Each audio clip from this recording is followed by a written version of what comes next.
Tuluyan na ngang natuklasan nga nito ni Meghan ang katotohanan tungkol nga sa inutusan nga nito ni Dara dahil napagtagpi-tagpi na nga nito ni Meghan dahil na nga rin sa magkakilala itong ng gulo sa kanilang fan signature dito nga sa kanilang grupo na Yumi. Kaya naman dahil dito ay kanya na nga kinumpronta ito nga kanyang ina. Hindi na nga napigilan pa nga nito ni Dara na umamin dito nga kay Meghan dahil natuklasan na nga rin ni Meghan ang kanilang kaugnayan ng babaeng inutusan nga nito.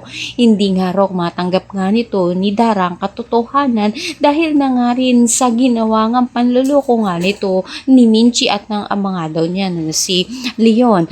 Ang dahilan kung bakit nagawa nga raw nito ni Dara dahil pinakita niya nga rito ang resulta ng DNA test ni Leon at nito ni Jenny na kung saan ikinagulat nga nito ni Meghan na anak nga nito ni Leon ito nga si Jenny. Kaya naman pakatutukan nga natin dito kung paano nga ba matatanggap nito ni Meghan ang katotohanan at kung hanggang kailan niya kayang itago ang katotohanan kay Jenny. Ang lahat ng yan abangan natin. Maraming salamat sa inyong panood.